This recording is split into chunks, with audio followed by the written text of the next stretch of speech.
going on, guys? Welcome back to the Gaelic Gridiron podcast. We are officially almost halfway through the NFL regular season. It is hard to believe. Lots to unpack after a wild and wacky week 8 of the NFL. Jimmy English, joined as usual by Kevin Kelly and Stephen Kearns.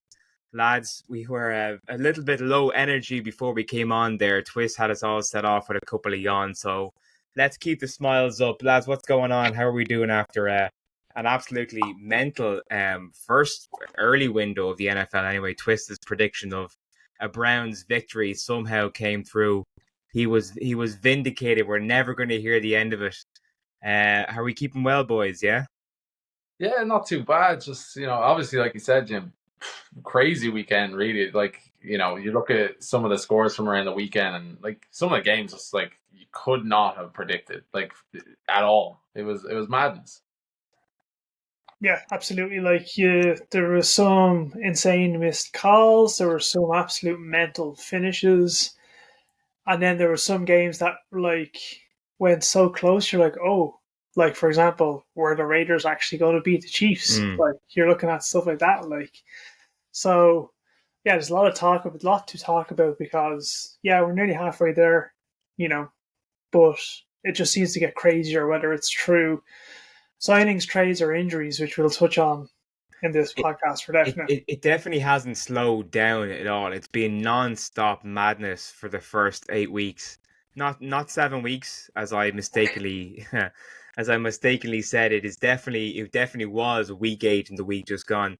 But looking at some of the early window games, Twist, and I want to talk about the Browns and the Ravens first, because that was an absolutely audacious call on the podcast last week, and I feel like we have to give you credit where credit's due. You did back Jameis Winston to knock off Lamar Jackson and the Ravens. He did do that. He hit the touchdown in the fourth quarter to Cedric. I don't even know what the receiver's name was. It was some random receiver, but it was Cedric Tillman or something like that. And then Lamar, of course, he had a comeback attempt.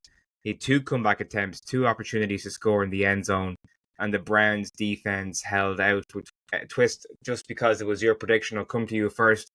That has sent shockwaves through not only the AFC North but the AFC in general, because now, as a result of the Ravens losing, the Browns winning, and the Bengals losing, the Steelers are now top of the AFC North. So, what kind of permeations does that leave us with? Well, I mean, it's going to sound bad for Browns fans, but winning is not what they want to do at the moment. They need to get a new quarterback. Jameis Winston is a serviceable quarterback. He has flashes, as we see. He beat the Ravens. No one thought the Ravens are going to be challenged by anyone except for maybe the Chiefs or the Lions or the Vikings. There wasn't too many AFC contenders. Jameis Winston went out, proved me right. But he's always been that type of quarterback where he has these. Remember, he was a number 1 overall pick. Way back when he was picked for a reason. I think it goes back to, we discussed it a few weeks ago. There's quarterbacks in the league who were number 1 overall picks. Jameis Winston and Marcus Mariota were back-to-back picks, number 1 picks. Sam Darnold was number 1 overall pick. They're showing that you may not have to be out the gate playing, the way a lot of people expect a first-round draft quarterback to be. But given time, they can become serviceable, whether it's game manager, journeyman, or even, have flash in the pan where you can win 3, 4, 5 games that you weren't supposed to win. But the wider impact is, it shows the Ravens are, weak. Well, not weak, but beatable, And you can kind of see it in their almost knee-jerk reaction, signing Deontay Johnson. Well, not signing, trading for Deontay Johnson from the Carolina Panthers. We'll talk about that a little bit more, but they didn't need more wide receivers. They have service. They have a good wide receiver core, a good tight end core. So I don't know what that was about. I don't know if it's knee-jerk loss to the Ravens, but it's given the Steelers a clear lead in the North. The Bengals, enough said about them. They just fell apart to a weak Eagles team.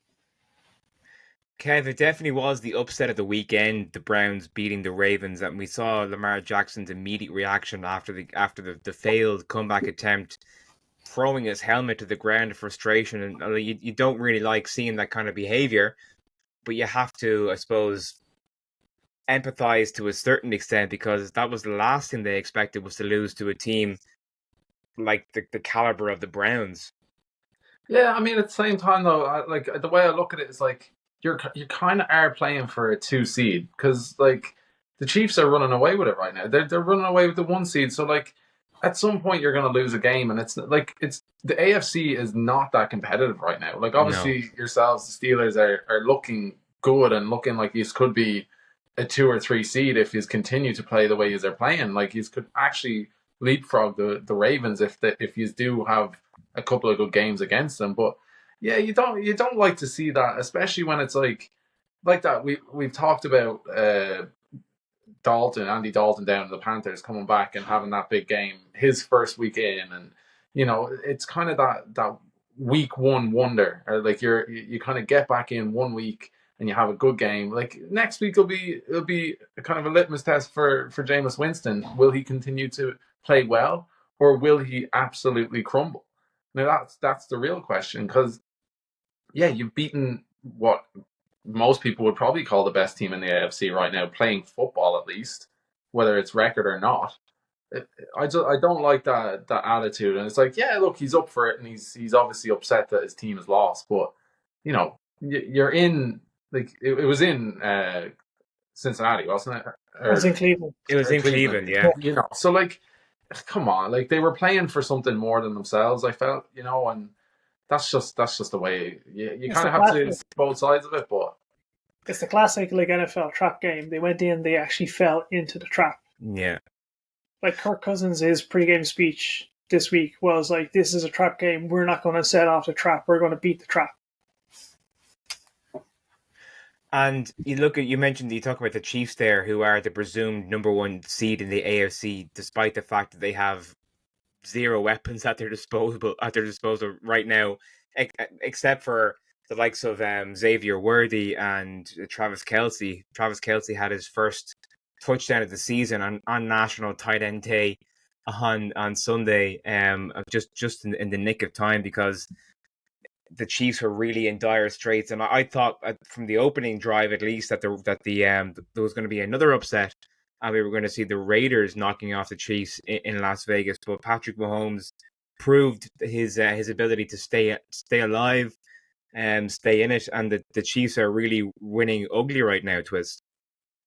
They are, and I mean, the ugliness is going to come to an end. Like, it has to come to an end. They're going to have to. As a Chiefs fan, you kind of want the loss to come before you hit the postseason, because postseason everyone's record is 0-0, and it's one and done.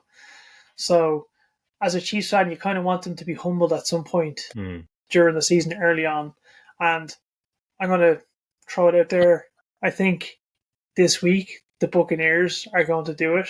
I think they'll score maybe combined more than 43 points combined between the two teams, and Baker Mayfield will scramble for the game-winning touchdown. You're getting cocky now with all these bold predictions. You're just trap game of the week. I mean, well, after what happened to Baker Mayfield against the Falcons on Sunday, I mean, you can see how much he is struggling without. Whereas Patrick Mahomes has made it work with a pittance of skill position players, and like a rapidly aging Travis Kelce. On the other hand, Baker Mayfield is missing his two top receivers, and you can see the impact it's having, Kev. I mean, he's still competitive. But anyway, he's still competitive, but he can't throw 2 interceptions and play the way he did against the Falcons and expect to come out on top. I kind of compare these two. I kind of compare Jordan Love and Baker at the minute, because they're both throwing really well. They're both like absolute, and like obviously Jordan Love had to go off early in the game, like with the groin. But they're two quarterbacks I see kind of similar in a way, where it's like you're throwing the ball a lot and you're scoring a lot of touchdowns, but you're also throwing a lot of interceptions. Now the only difference between Jordan Love and Baker Mayfield right now is Jordan Love still has his weapons. Yeah. And Baker Mayfield doesn't. And that, I think, is just that's the difference right now, where the Packers obviously just squeezed out that win at the weekend. Like that was like they needed that at home, and obviously the Bucs didn't. So I look, I don't want to say it again, but I think that Twist, you're wrong. But, it's because it's the Chiefs, and because, like, obviously, last week there was some method to your madness. I didn't believe you, but I understood where you were coming from. This week, you're talking about a 7-0 team, a team that's, like you said, Jim, winning ugly, and they're after picking up Hopkins now as well, and you're like, well, Yeah.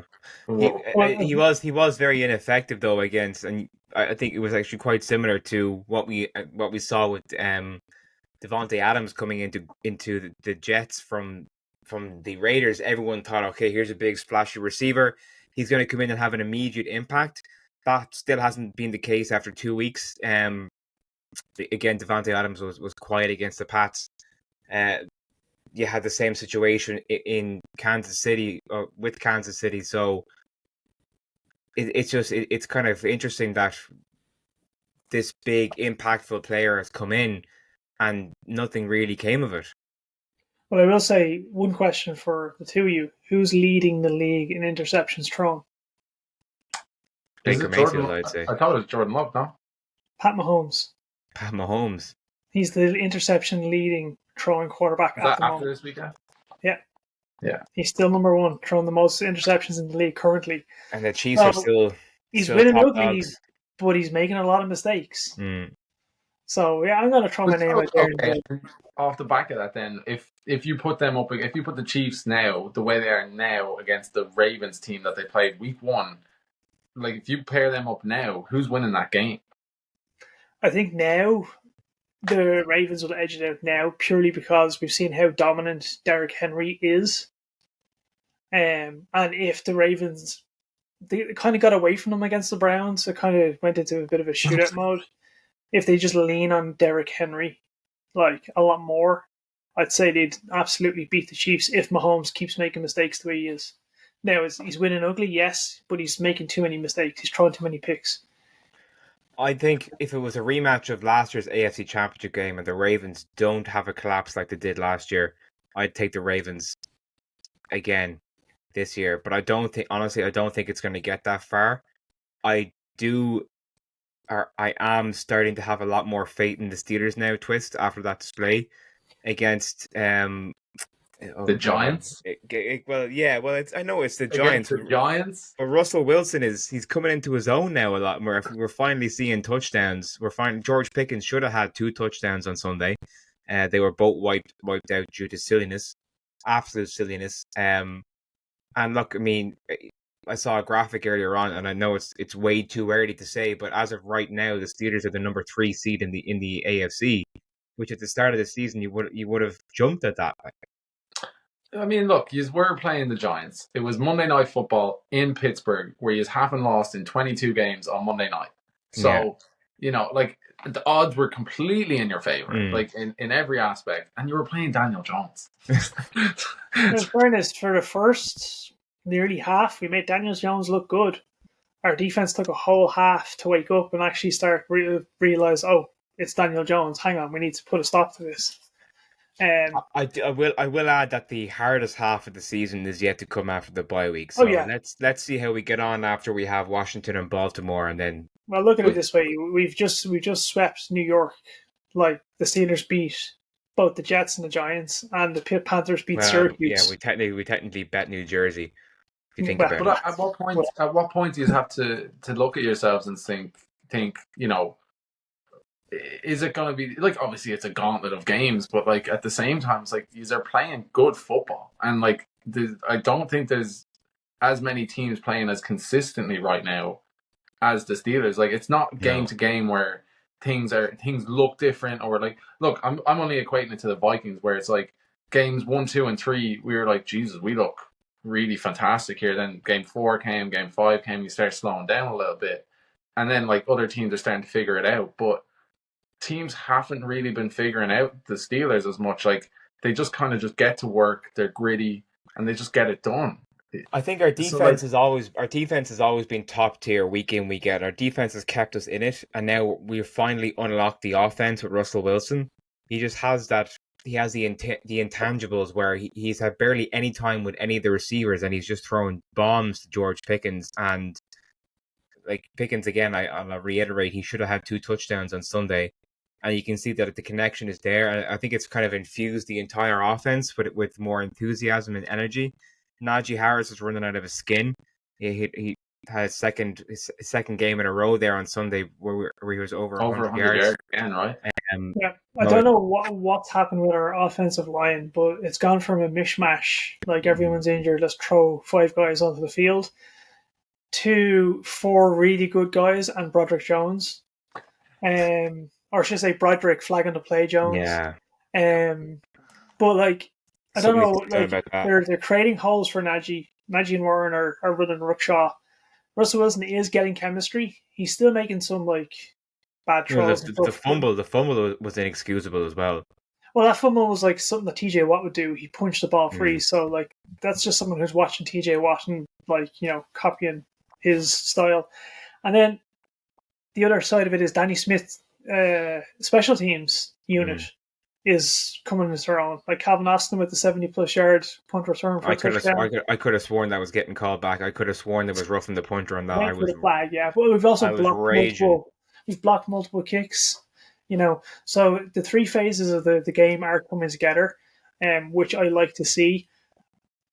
As Kev highlighted, it was the Giants, it was the Jets. Yeah, let's not get ahead of ourselves. And then we faced Jalen Daniels and the Commanders. See how that goes after the Commanders put on an impressive win over Chicago on Sunday. Yeah, I mean, I watched the first... For an injured player. I watched the first little bit of it on Red Zone, and unfortunately, thanks to Zone, who are absolute dog shit at the minute, I wasn't able to watch Game in 60 yesterday, because for whatever reason, or Sunday in 60, it just didn't appear, so shout out to Zone. Probably took Monday off. Shout out to Zone for that shit show. But from what little I saw, and I did go to bed early here as well on Sunday night, so I did miss it. The majority of the game between the Bears and the Commanders wasn't great, to be honest with you. It was just that last play. The game itself, it was a kickoff nearly. Like the Commanders didn't score a touchdown until the last throw of the game, and to be honest, whatever coaching calls were made up to that last play, the Bears need to really look at themselves. And this is just the epitome of the Bears right now, is that they have a good team around them and they have a good quarterback and their coaches are letting them down. And it's unbelievable what I was watching. And it was like they didn't even try to stop them getting up the field. It's like they didn't even try. I think did you watch the full game, Kev, or were you watching Red Zone? I watched the last play of the game because I was like, but I watched the last kind of drive where I was like, oh geez, like, is he gonna go 90 yards with this thing? And they gave them 30 yards. They literally the Bears gave the Commanders 30 yards for nothing. Yeah, the Bears were playing the sticks, but they were too far off the sticks. Like they were like, 10 yards plus like another 10. I don't know why. Like it was like prevent ×2 rather than just standard like prevent defense. But I think the highlight of that... Whoever that cornerback was who started taunting the fans and turned his back to it. The highlight of that Hail Mary was all the Bears fans in the end zone pointing at him going, turn the fuck around, the play is on. And he's like doing the college game day, like, oh, look at me. And he's like, oh, crap. And then he tips it into the guys. Bill Belichick went off on him on the thing. Hey, Bill Belichick. When Bill Belichick ever calls you terrible, like... Yeah. That in my eyes, that's your cut immediately the next day after that. I mean, well, listen, Anthony Richardson got benched because he was tired. So if this guy doesn't get benched for like not paying attention, the Bears are the Bears. What do we make of Anthony Richardson being benched in favor of Joe Flacco? Kev, I'm interested in your opinion, particularly because the Vikings face the Colts next weekend, and would you rather have Joe Flacco to go against or Anthony Richardson? I don't like. Look, I don't care who they play, to be honest with you, because I think just again that inconsistency in the QB room is never a good thing, especially when it's from a situation like that where it's not an injury. It's not like I obviously now I've talked about it a couple of weeks with the Steelers, but like it's kind of working out for you in a way that they're like, let's play Russ, but now you're going with Anthony Richardson, he's supposed to be your franchise guy, and he's saying that he's tired. He gave up. He gave up on his team, and I watched that. I thought he was injured when he was tapping his helmet, and it Like, turns out twist he was just tired. I mean, professional athletes don't get tired in the middle of a game and walk off the field in their team. I He mean, quit looking it. at this He way, quit his team. imagine your entire offensive line going, "We're tired." Like they're doing a hell of a lot more. We're not going to block for you anymore. They're doing a hell of a lot more than the quarterback is in the field every snap. And we're tired. We're going to go sit down, block yourself. I think my big thing for this weekend, at least, is Joe Flacco isn't going to be as mobile. Like that's the real situation there, and I think that that's kind of a good thing for us. We need to just be able to focus on the run defense, because the last 2 games have been absolutely abysmal in terms of stopping the run.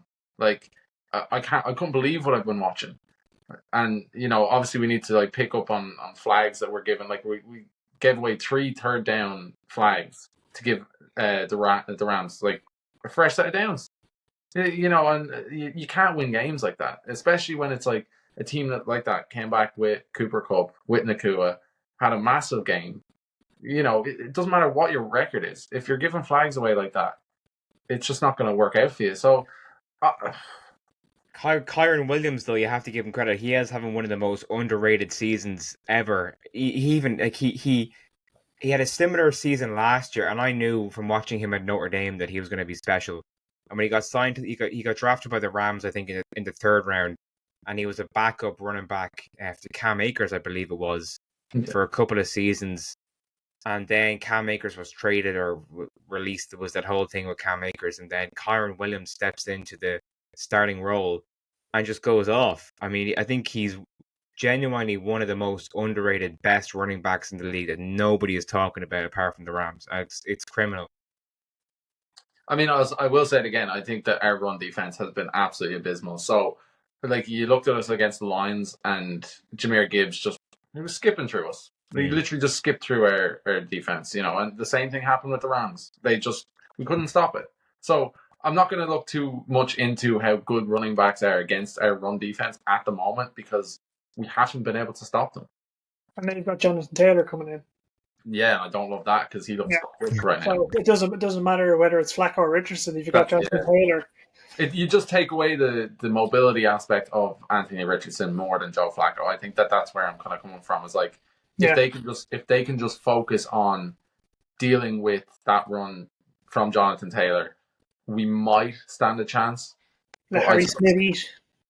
I just don't like what I'm seeing right now on the defense side of the Vikings.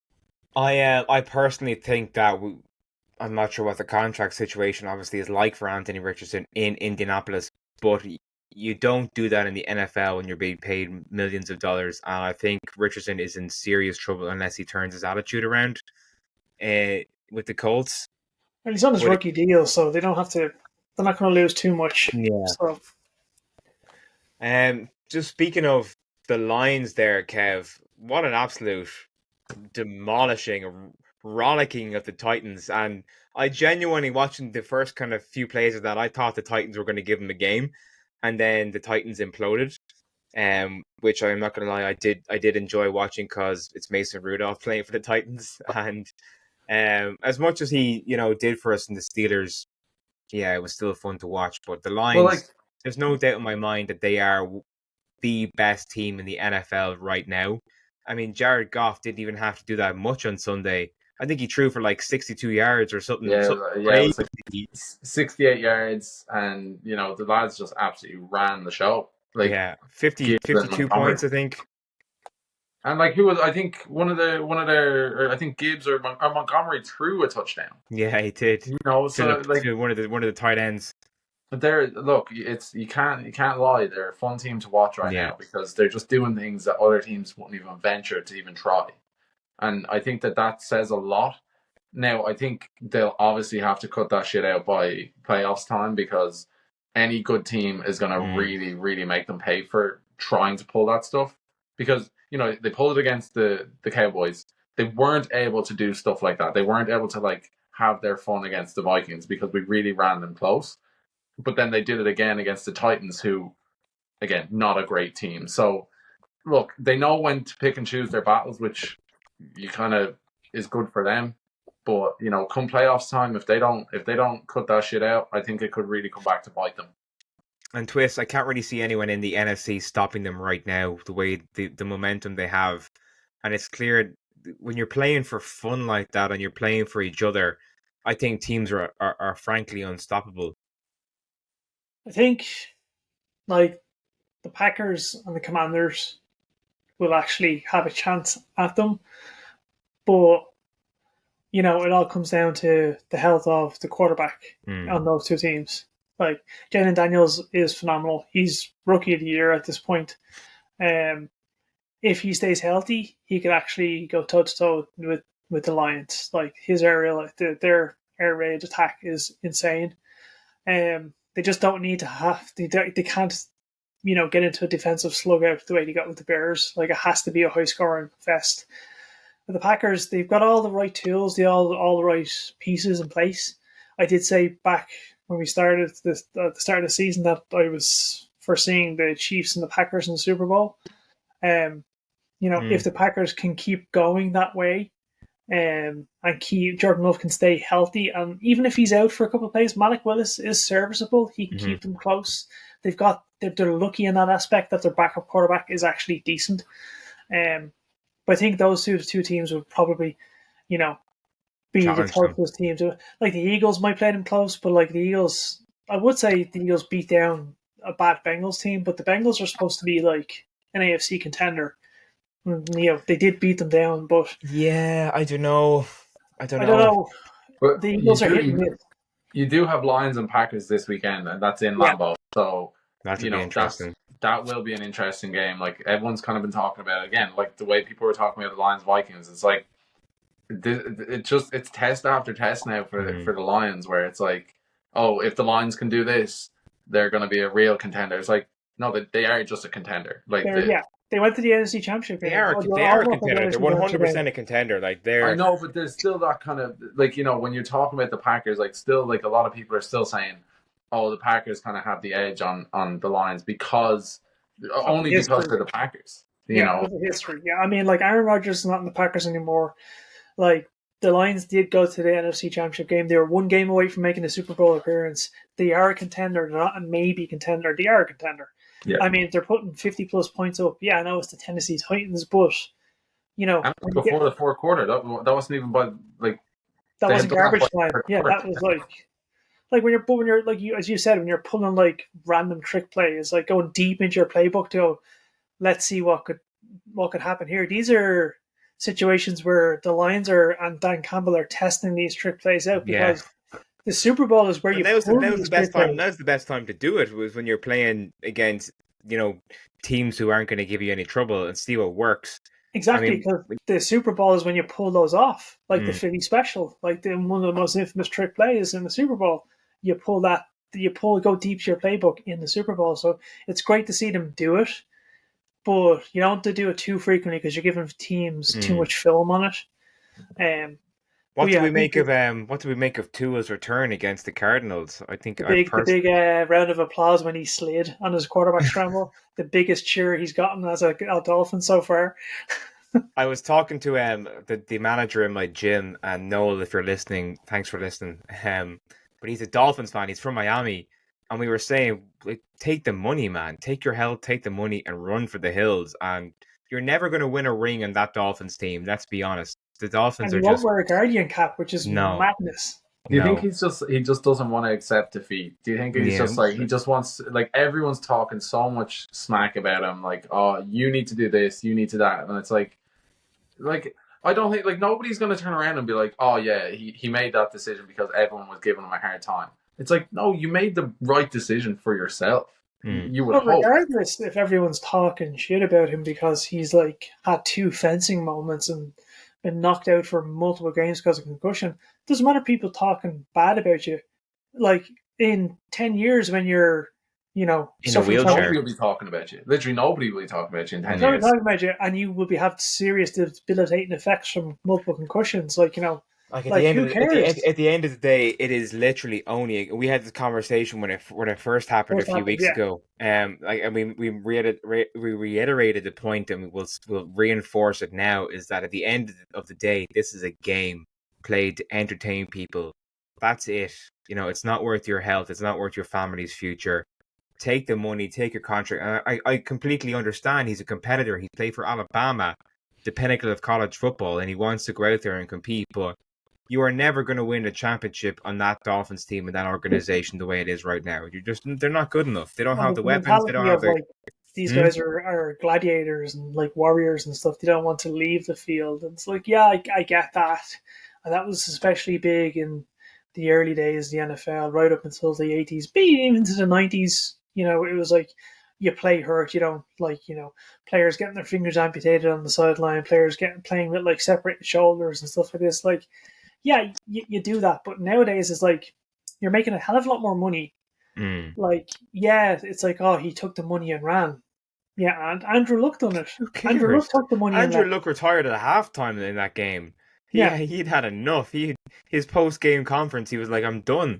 yeah, he was like, my neck is not worth it. He looked at Peyton Manning. Peyton Manning, yes, he's like one of the greatest quarterbacks. He had multiple neck surgeries, and he was told he shouldn't play, and he had another fusion surgery, and it fixed him, allowed him to get that Super Bowl with Denver and stuff. But like in the end, like you look at your like long term health. That's what Andrew Luck done, Mm. and the biggest like disappointment people had was like, yeah, he left and the Colts were left without a quarterback. But a lot of fans are like, oh no, Captain Andrew Luck from the Twitter account who tweeted in the old Civil War like about all his games, that was gone. Like everyone loved that. Like that was one of the best things about Andrew Luck. But But the thing with Andrew Luck, Kev, is like he retired and he caught a little bit of heat, but like no one cares now.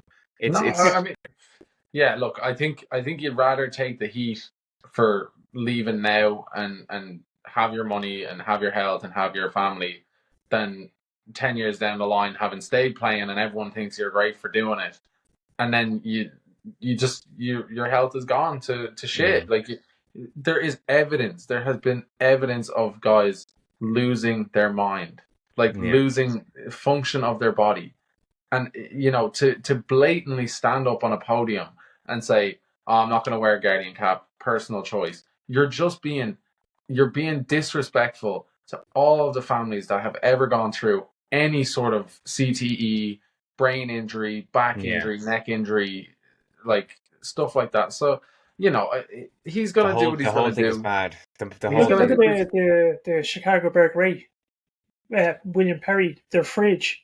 He couldn't walk by the time he Mm. retired. Like his knees and his ankles and his hips were so destroyed because he's a lineman who was being put on a run playing because he was the fridge. Where did all the defensive players target when they're tackles? His knees, his hips, and his Mm. ankles because he was so big. He couldn't walk. He had no money left. He was like he died in agony. He's a great player, but Obviously, there's been a couple of Steelers who have been wrapped up in some of like Mike Wagner, he's Mike Webster, yeah. Mike yeah. Webster, not Wagner. Wagner is fine. Webster. I should look at Antonio. Look at Antonio Brown. That Less said fella, about him, the better. absolutely loopy with CTE. Like just it's his personality when he joined the Steelers versus when he left the Steelers was, and all the shit he was pulling towards the end. Just the man's Well, demented. speaking of bad attitudes, to the Ravens, good luck with Deontay Johnson. That's all I'm saying. Yeah, that's gonna be. That's I mean that whole trade. I mean, it's. I'm gonna enjoy facing Deontay Johnson twice this season and shutting him down.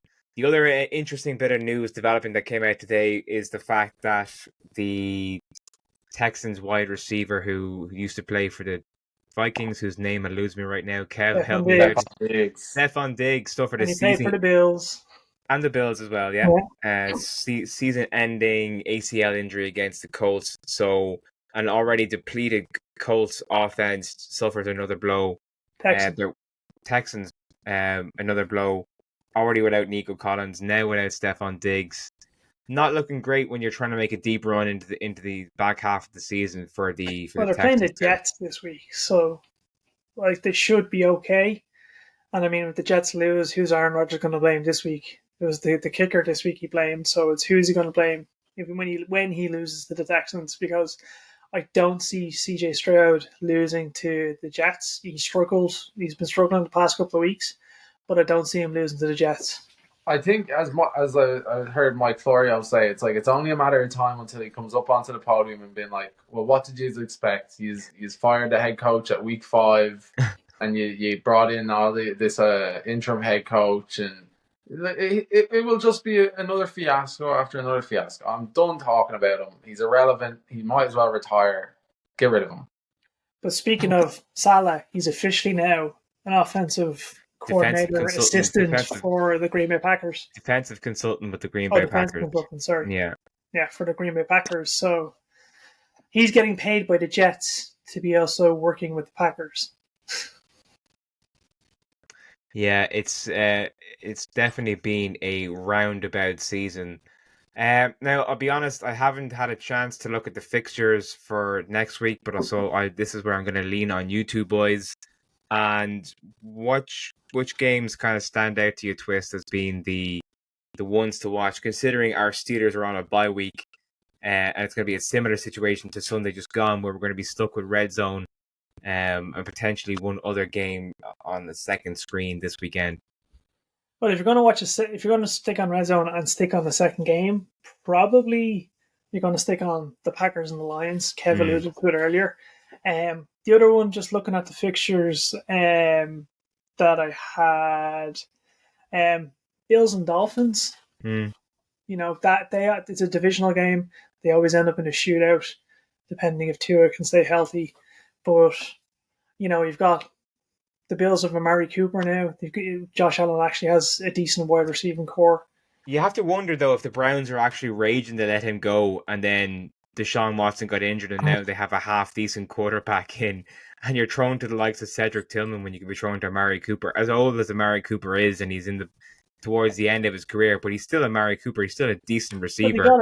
They got better compensation off the Bills than Jerry Jones got when he traded them to the Browns. So, you know, like you know, that's that. But I'd say if you're going to pick one of two, I'd go with the Lions. But the Bills Dolphins is also the game to watch this week. What about you, Kev? What are you thinking? Yeah, I mean, look, it's. I think that Packers Lions game is going to be kind of top of the list for me. Obviously, Vikings don't play until Sunday night against the Colts, so that'll be a long night for me again. But you know, I think that really is the top game of the week. Just, I really do like. Obviously, it's big implications on the NFC North. You know, would love it to just be a draw, to be honest. But you know, it's pretty unlikely. I do see. At the same time, I think I do see the Packers coming out on top on that one. And you know, like that, I think that NFC North is going to be a pretty crazy final couple of weeks. Like we nearly all of our games are kind of last 3 or 4 weeks of the season, kind of after that Thanksgiving window. So you know, it kind of goes Bears, Vikings, Lions, Bears, Packers, Bears. It's like it's all in like this stretch of like 4 weeks. So yeah, I'm excited for that game. Obviously, then pretty excited to. I'm excited to see Monday's game. I'm pretty excited to see the Cowboys play as Bernie Gumbel and Homer Simpson. That's in December though, isn't it? Did they also say it's Monday coming? No, I think it's Monday Night Football on December 9th, as far as I remember. Oh, I thought it was November. No, it's. I think it's. In case anyone's wondering what the fuck we're talking about, the NFL came out today, and in, I suppose, a similar theme to what we saw with the Toy Story game last year, there's going to be a Simpsons themed game. I don't understand how the technology behind it. Can you actually watch the game itself in real life, or are you stuck with the Simpsons version? So you can watch like the normal stream, like the normal broadcast, and then like they have a secondary broadcast for the animated game. And it's obviously going to be a play behind or several plays behind. No, it's going to be live. It's live. Yeah, that's mental. I'm gonna have to find out how to watch that here in Ireland, because that's just gonna be nuts. I believe Kev has the call of that. It's going to cut to Jerry Jones, and Jerry Jones is going to be who? Bernie Gumbel. Yeah. I see Jerry Jones more as a Mr. Burns kind of a character, given the evil. No, because Mr. Burns actually has brains. The Cowboys against the Niners on Sunday night was just an absolute disaster. I mean, Bit of a car crash, all right. Fair play to Zeke for getting his touchdown. It was interesting. That pressure on Jerry Jones. It was interesting seeing Zeke being back in a Cowboys uniform, throwing it back a little bit, but just Jerry Jones is trying to assemble the Cowboys 2017 offense in 2024. it's just I don't understand. I mean, the Cowboys. When we talk about the Jets being useless, the Cowboys are in a similar kind of vein right now, where But they's I them think boys. That's the way it is. they can't get out of their own way right now. Do we think they make the playoffs at this point? No. They Even will at- when they be one and done, as is tradition. No, I mean, don't. my fear right now with the Cowboys is that every year up to this point, for the last 20 years, they've looked impressive. They've gone with a 10 or 12 win season, 13 win season, and then been one and done. This is the season where they're going to be, what are they now, 3-5, and they look abysmal.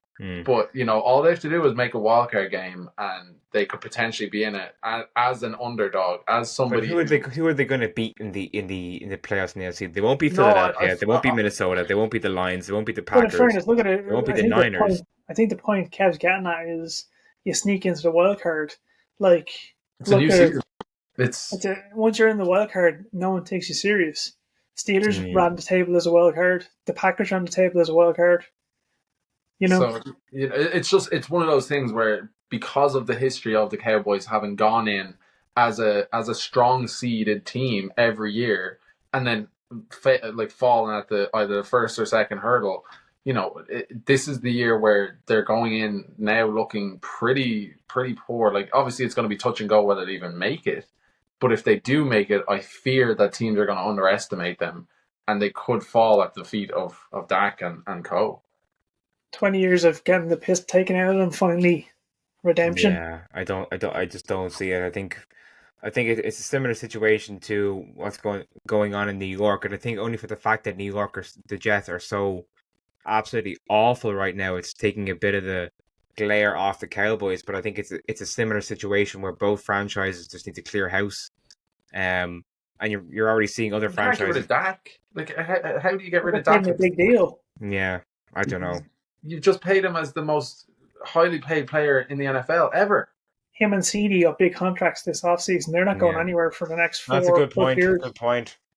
So you can understand the Jet side of things. Like, Aaron Rodgers could I texted you yesterday. I could 100% see Aaron Rodgers being like, I'm going on an IR. I don't care. Like, I'm not playing anymore. As I said a couple of weeks ago, the only way the Cowboys improve is if Jerry Jones retires or sells. Anyway, look, I hope we've all recovered. I don't know about anyone listening, but I mean, that 50-minute stretch of Red Zone on Sunday had me just absolutely, and I think everyone online was certainly feeling the same way. So if that's any indication, week 8 of what we can expect for the rest of the season, now that we're more or less halfway through, it is going to be a wild ride. Guys, thanks very much for your time. Look, I'll hopefully catch up with you over the weekend, and we'll talk soon.